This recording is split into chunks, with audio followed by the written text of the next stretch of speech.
पिछले हफ्ते अहमदाबाद के मेघानी नगर इलाके में लंदन जाने वाली एयर इंडिया की फ्लाइट के हादसे का शिकार होने के बाद स्थानीय लोग मदद के लिए सबसे पहले पहुंचे और राहत कार्यों का मोर्चा संभाला। उन्हीं सहायता पहुंचाने वालों में राजेश पटेल भी शामिल थे।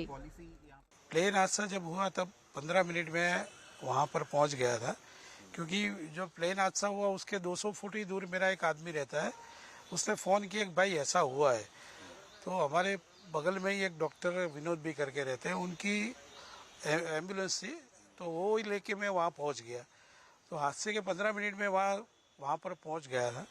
वहाँ पर देखा तो कुछ दिखाई नहीं दे रहा था। जो अतुल्यम 2 तो जो 3 बिल्डिंग है वहाँ पर बहुत सारा धुआं और आगजनी हो रही थी। तो हमने 15-20 मिनट वेट किया। हादसे के बाद आसपास के भयावह हालात और अफरा तफरी के बीच डटे राजेश इस बात को लेकर चौकस थे कि उन्हें और स्थानीय स्वयंसेवकों को क्या करना है।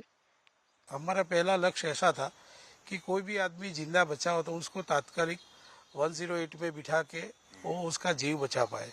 लेकिन वो ये जो दिख रहा था और हमने जो लाशें का इकट्ठा करना शुरू किया तो कोई भी लाश एक बॉडी पूरी तरह दिखाई नहीं दे रही थी। किसी के हाथ जल गए थे, किसी की पूरी बॉडी जल गई थी। और वो टाइम पे ऐसा था कि भी कुछ भी सामान इकट्ठा करने के हमारे पास नहीं था। तो बगल में औरतों ने उनकी साड़ियाँ दी, दुपट्टा दिया, वो गेहूँ के जो आते हैं वो कोथड़े भी दिए। वो वहाँ पर वो रिस्क्यू करके करके हमने वो सारी बॉडियाँ वहाँ पर 108 में भेज दी। राजेश समेत स्थानीय स्वयंसेवकों के समूह ने उस भयानक त्रासदी के बीच पीड़ितों की निजी वस्तुएं इकट्ठा करना शुरू किया ताकि आगे चलकर मृतकों की शिनाख्त में मदद मिल सके। फिर हमारा दूसरा लक्ष्य ऐसा था कि भाई कोई सामान बचा हुआ है तो वो हमने 3-4 लोगों वहाँ पर लोखंड की रोड और लकड़ियाँ से ये जो जल गया सामान था उसको ढूंढना चालू किया। तो फिर उसमें से कई सारी चीज़ मिली।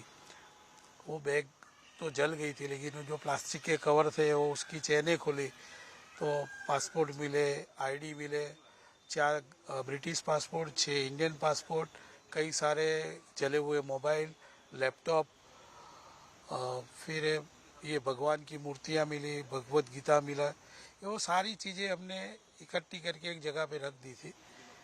फिर कैश मिला था 60-70 हज़ार रुपया, पाउंड मिले थे 100-200। हमने को जो चीज़ खोलने जैसी नहीं थी उसको खोला नहीं, और वही चीज़ वहाँ पर सरकारी अधिकारी को हमने दे दी थी। हालांकि हादसे के शिकार शव इतनी बुरी तरह जल चुके थे कि उनकी पहचान डीएनए परीक्षण के बिना संभव नहीं थी। साहब, मैंने जो बॉम्ब ब्लास्ट भी मैंने देखा है तो उसमें से 60% लोग बचे थे। हमारा अफसोस ऐसा था कि हम किसी को नहीं बचा पाए। और लाशें की तो हालत ऐसी थी कि हमने सुना था कि विजय रूपाणी साहब भी इधर है, लेकिन कोई इंसान को आप पहचान नहीं सको, ऐसी बुरी तरह वो जली हुई लाशें सिर्फ कोलसा बन गई थी, कुछ दिखाई नहीं दे रहा था। आपने भी देखा होगा कि लाश को डीएनए से अलग कोई भी टेस्ट करने से वो लाश आप पहचान नहीं पाओगे। एयर इंडिया का विमान बीते 12 जून को 242 यात्रियों और चालक दल के सदस्यों को लेकर लंदन जा रहा था। इसी दौरान उड़ान भरते ही हादसे का शिकार हो गया। दुर्घटना के समय विमान एक मेडिकल कॉम्प्लेक्स से टकराया, जिसमें एक यात्री को छोड़कर सभी विमान सवारों की मौत हो गई थी और घटना के वक्त जमीन पर मौजूद लगभग 29 लोगों को भी जान गंवानी पड़ी थी। अधिकारी पीड़ितों की पहचान करने के लिए डीएनए परीक्षण कर रहे हैं, क्योंकि कई शवों की पहचान संभव नहीं है।